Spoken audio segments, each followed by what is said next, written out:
Everybody, Excel, everybody. There's the love. There's the love right there. I've seen that happen before, believe me. I've walked into a room and the tip falls right off and goes straight to the floor. Okay. Is that a leper call? Matt, you might have broken it. I think we're going to go this way. Do we go this way? You guys can hear me? Very good. So, he mentioned syndicated radio guy. Wow, how that has changed in my lifetime. I was a skinny little 1975-year-old teenager. You got that? In the 70s, teenager in the car, 2 o'clock in the morning, I'm coming home from the nightclub, and some crazy guys on WPLJ in New York.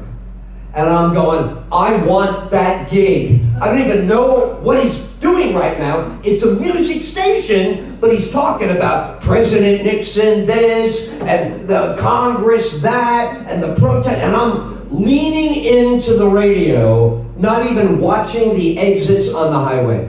They used to say that was the highest compliment you could pay a radio guy, was I missed my exit because I was listening so carefully to what you're saying. I go, I have to do this.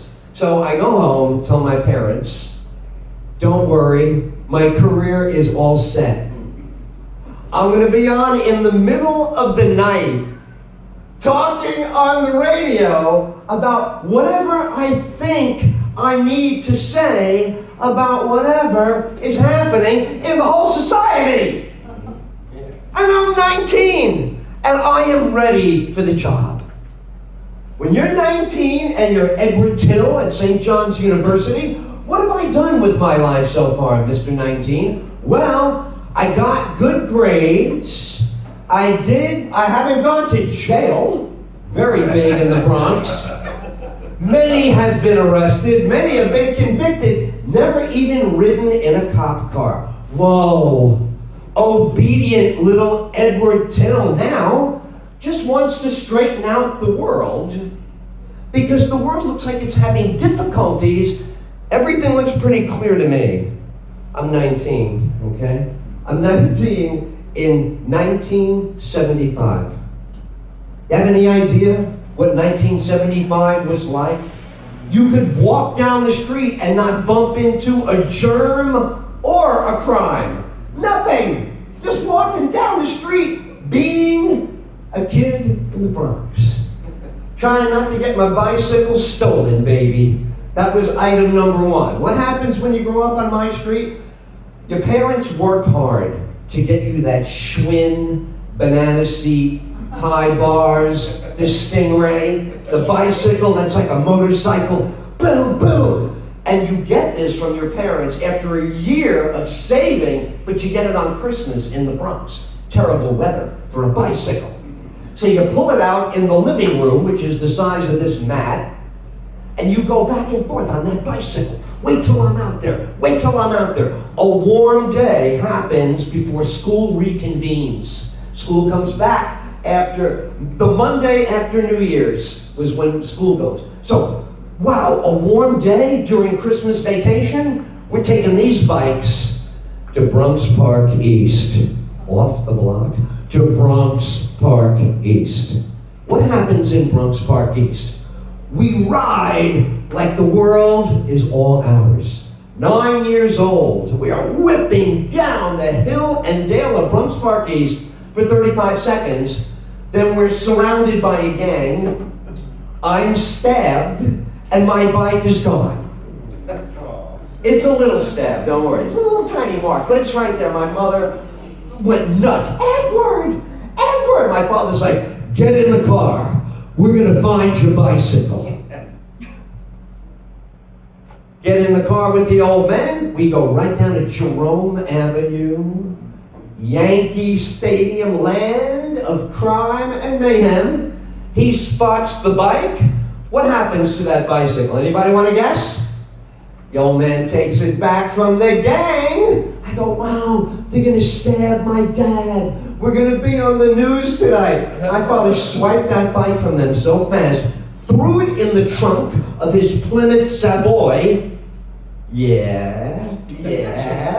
6 cylinders, yeah. 3 speed on the side of the column, yeah. But there we are. Now we stole the bike back, yet we're obeying a red light. Yet we're at a red light at Jerome Avenue. We stole the bike back, proudly took it back. But now we're waiting at a red light, politely, to obey the law as we take the bike back home. Give it up for my dad. People go, why are you the way you are? Why are you so always talking? I'm always animated. I'm always excited. Today, big day for me.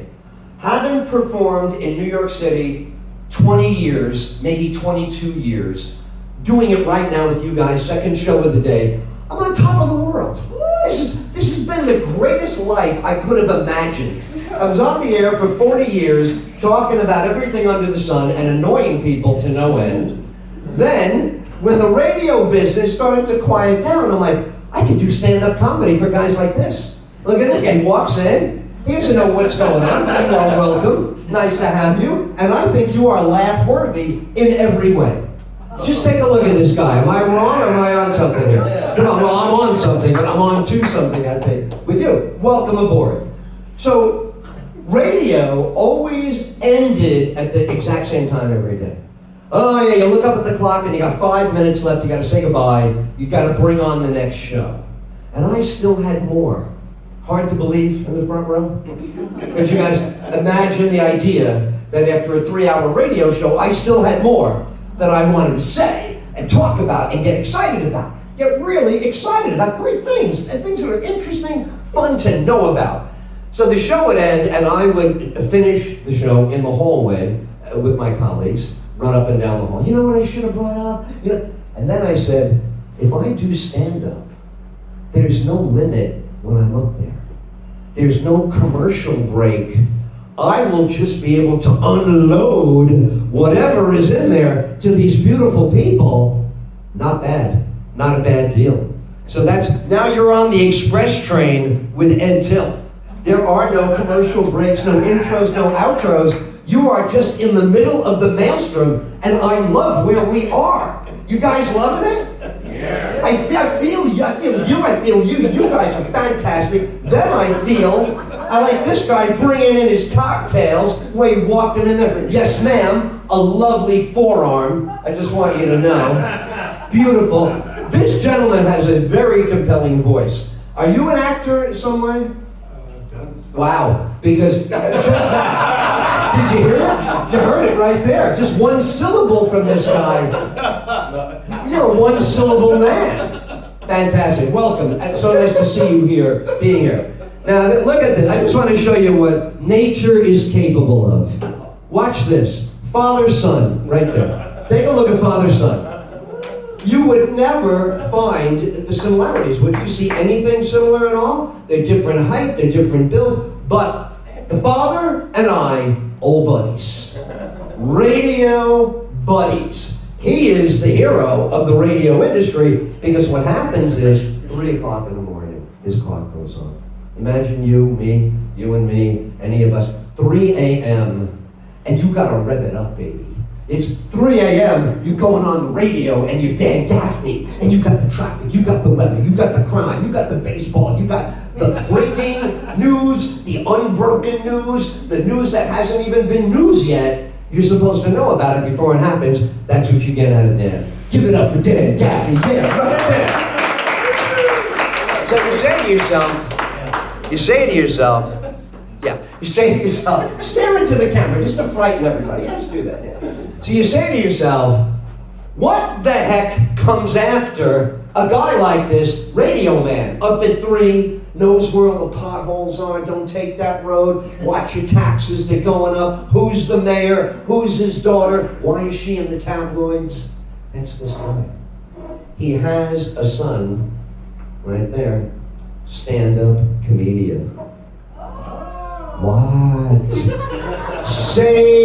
Same environment where your father is doing it all. Wow, he's got it all, baby. And just check with Dad at about 5:15. Hi, this is Dan Gaffney. Hey, Dad, listening to you on the radio right there. What could you do?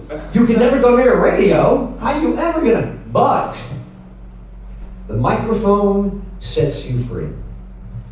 There's nothing with this microphone except the electricity in it and whatever we do. So blank slate, blue sky, tall sun, off and rising, baby. One time for the sun, come on. Let's hear it. Off on the rise. This gentleman in the corner, we should pay this guy, I should, for all the things he's taught me over the last 10 years. My radio show was in a studio that had a hurricane knock out the ceiling so that on the air, the water was dripping and splashing as I'm giving the breaking news in the studio. Unbelievable. A kindergarten friend of mine, right, online together, kindergarten in the Bronx, we were in touch at the time, regular touch all through, and he says to me, there's an office in my building, would be perfect for your radio operation. You should right now go to the train, jump on, and my buddy Steve will be at the building if I'm not there first. I go, wow, fantastic, man, thank you. So I took my show prep, a couple of microphones, headphones, ran out the door, coming in on Sea Creek Boulevard. So the sea was creaking into my studio on Sea Creek Boulevard, Florida Satellite Beach. This guy standing outside the building, I don't know, 1, 2 o'clock in the morning, puffing away on a Marlboro. You ever see people smoke a Marlboro? Smoking a Marlboro, you deliberately, not just a cigarette, smoking a Marlboro, puffing away, and you're hitting it like, deliberately.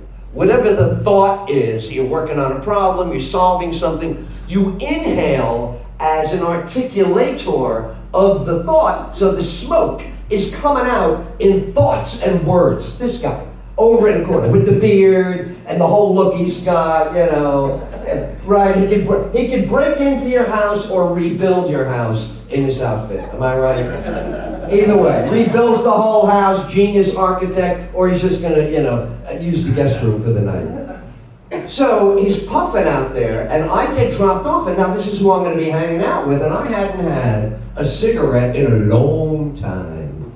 I had cigarettes back in when I was young, but I was like, no way, you're on the air, you gotta keep the lungs pink and nice, but cannot resist the Marlboro philosopher over here.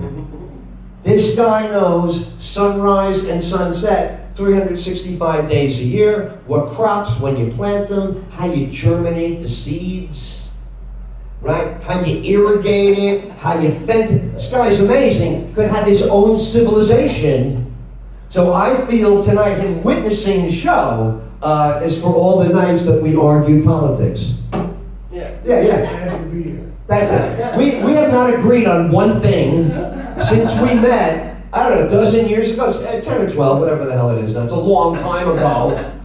Not one thing, but no matter the subject, no matter the rancor of the opinions being expressed, he always said, you want a Marlboro? Yeah, man, thanks. So you could sit there and have complete arguments and then still love sitting, hanging out with your boy. Now, I realize I brought up smoking in New York, so get ready. Both of us haven't had one in forever. Applause. No. Yeah. My man doesn't smoke anymore. I gave up mine. Dan remembers when I gave up mine. I had, you know what? Let me hold one, man. Come on, you gotta let me hold it now. That's gonna cost you $2. I was gonna say, with that few and left in the pack, I'm really hitting this guy up here. Now this is, oh come on, this is the best right here. Yeah, what? You telling me? What are you saying? I don't think you understand what this means. Let me make this clear to you because it's right there for you to see it. Is it right there? It's right there for you to see it. And then it'll get small and you gotta start holding it like this now. Because now it's starting to get a little hot on the light, but still, when you puff it with a little aggression. You puff on it because I know you're finishing on me now. Now I know that tobacco in there is double resonated. I don't like it. It doesn't taste as good as that first drag, so I'm going to finish you off anyway.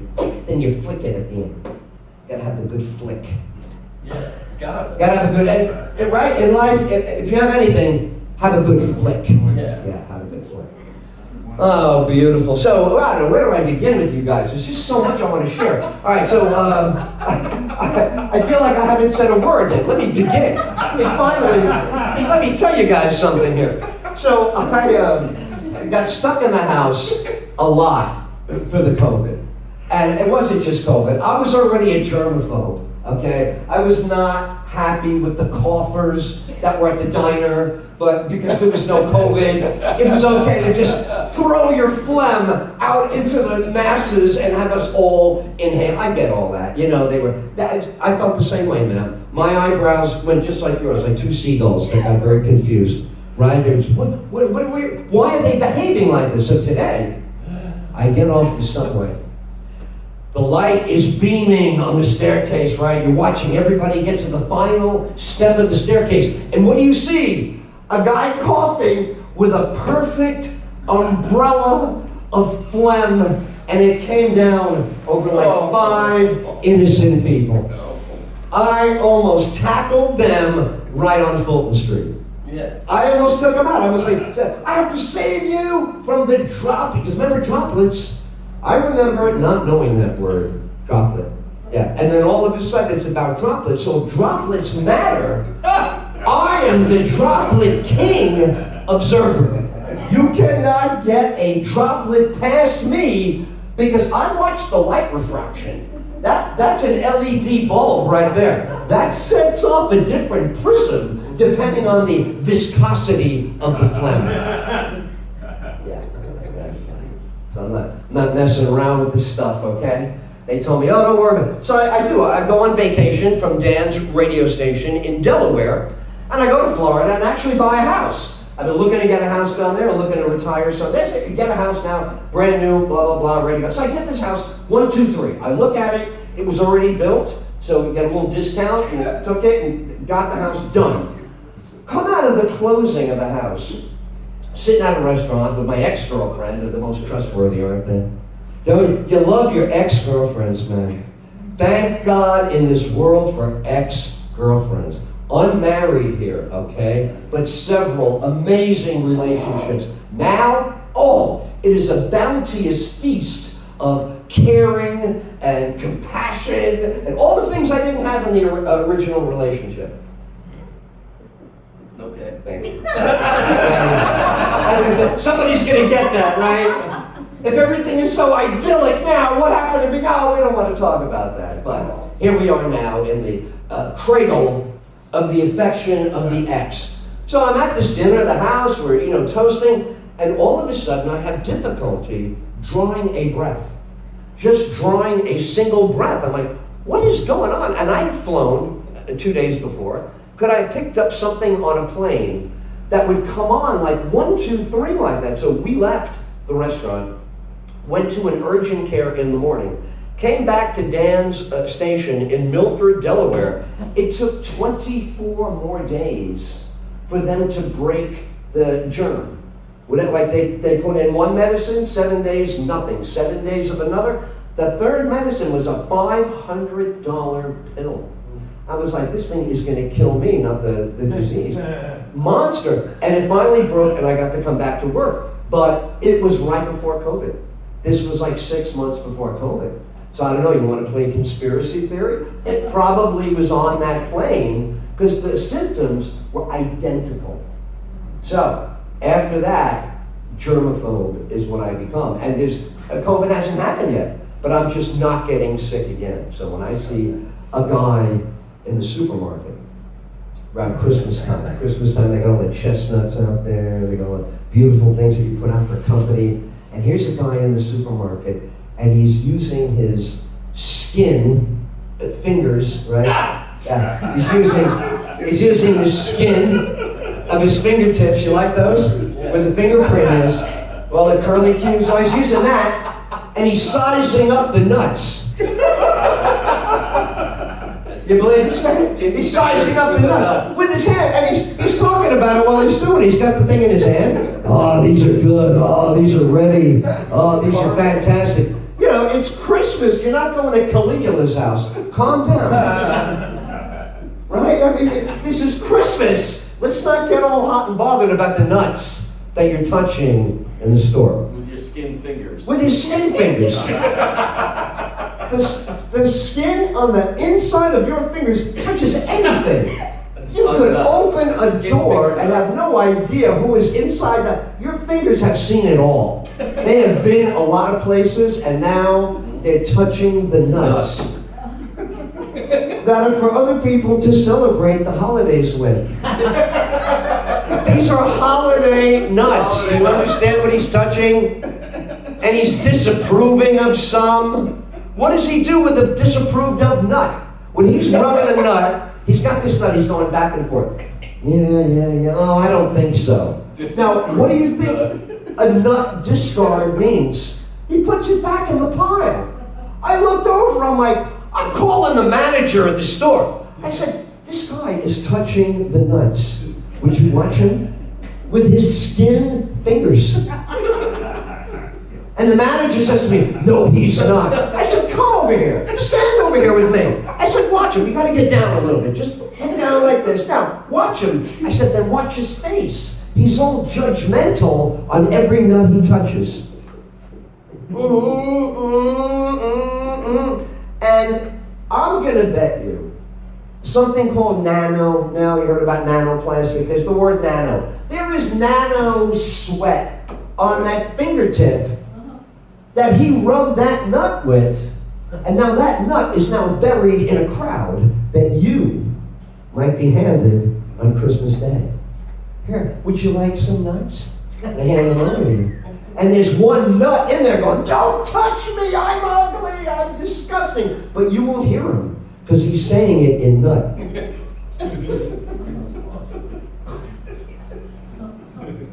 That cigarette is yours now. I was going to say, yeah. The skin fingers. This is even worse. This is with my in-between finger skin.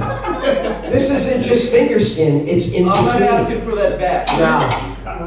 No, and you know what? Thank you, because you didn't ask for anything so far in this whole relationship.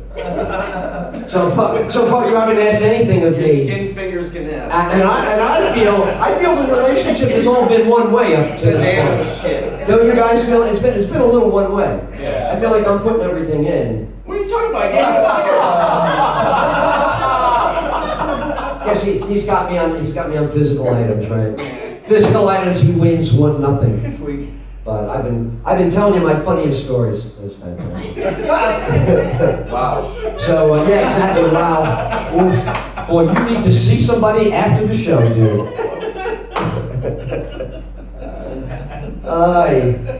So the watching of television during the COVID became all day television. Like, I had a radio show, I would do it in my home studio, I come out and in my living room, now I got nothing to do. TV at 12, TV at 2. So I'd start watching TV when I really would need a nap. You know, and you're like, man, you're so tired, if you close your eyes right now, you would take a nap. Why don't you take a nap? You go, I don't want to take a nap in the daytime. Then I won't be able to go to sleep at the right time. Throw off my whole, circadian rhythm will be wrecked. I don't want to do that. No, you should take a nap. So what I'll do is I'll lie down on the couch, and have on one of my television regular shows, and then I'll fall asleep while the show is on. Then I start dreaming that I'm in the show. Sound good? Yeah. So the true crime show, my favorite show, is called Snapped. Now what happens in Snapped? Oh, look at these guys. They're snapping right now. That's what's happening. They're snapped. You get to somebody at a certain level, they go. They can't hold back anymore. They're snapped. They've lost it. And by the way, it's a pleasure watching you guys lose. From up here, it's fine. You guys are still under control, I notice, in the back. In the back of the room, somehow they've kept control of themselves. These guys, they've lost it altogether. She's trying to reel them back in, but there's no hope. These two are off and gone. That's the point. Exactly. You know, we're all adults, you know. You want to snap, you want to lose it, this is the right place to do it. Okay. Yeah. So here I am, falling asleep in front of the show Snapped.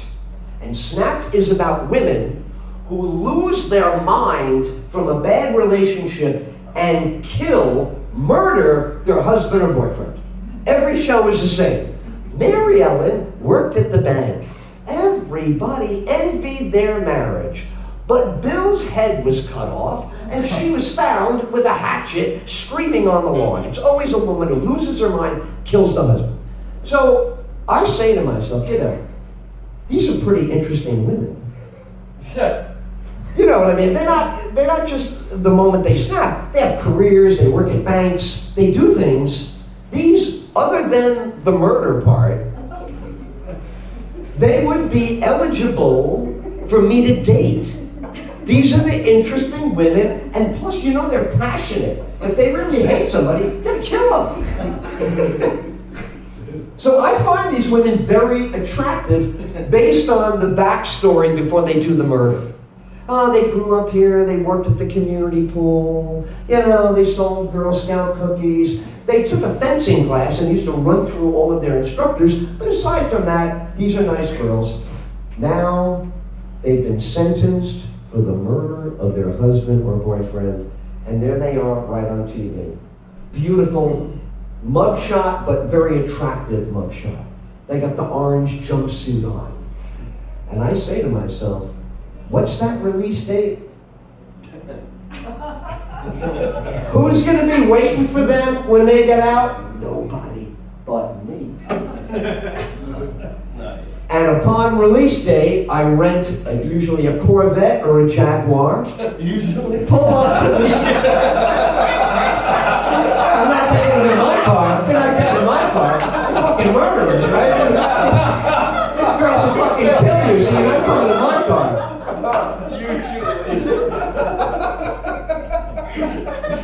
And there's only one rule. When you date a woman who has been paroled for murder, for a crime of passion against a man in a relationship, and you are now a man in a relationship, just don't piss her off. You're gonna have to be agreeable with this woman, no matter what the demands are. That's you're laughing, but this is my life. This is how I've worked it out. Yes, you're right. You're right. Once again, the voice of reason. So, public education, public school education. I love education. You guys love education? Anybody here love going to school? I fucking love school. I'm a nerd, whatever you want to call me. I love school. Catholic school. Spell it right, would chop your hands off, wear a uniform. I did the whole thing. A's. I loved it. The harder they made it in school, the more I wanted to get it right. And school was my thing. And then I got a little bit older and I go, wow, you don't make any money teaching school. I better find a job. But if you would have asked me what I was doing when I was a kid, I was going to be a teacher. I loved it.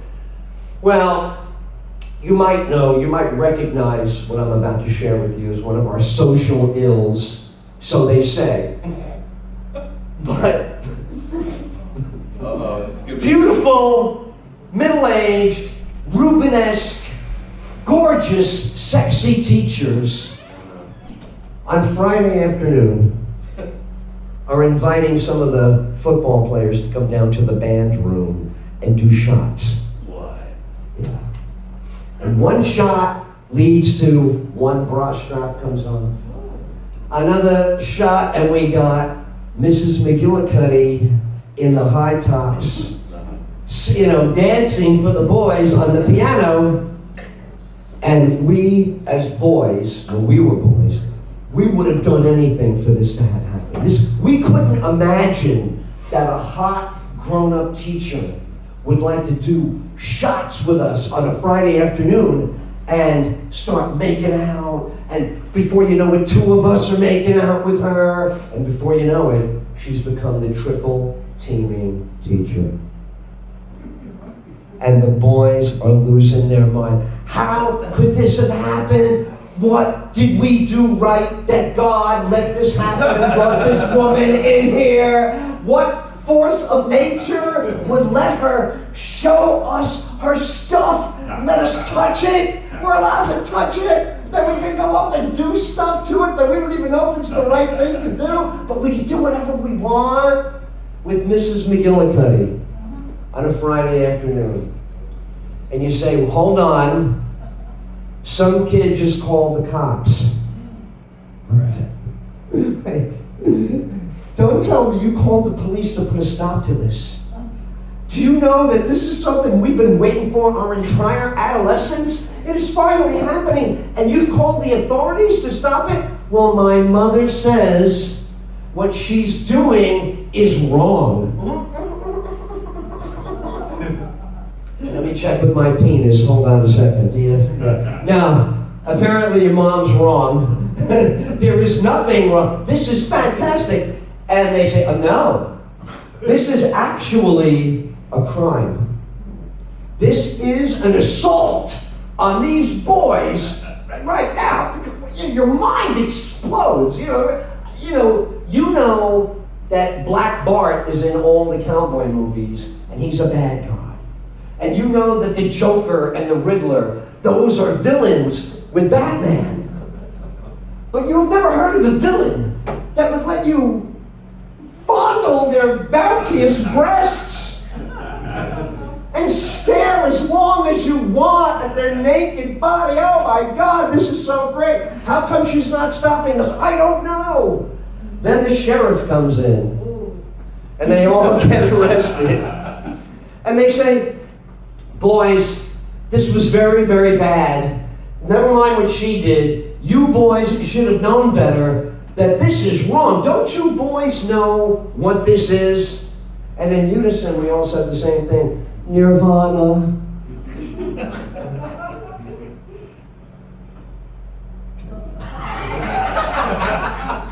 I'm a child.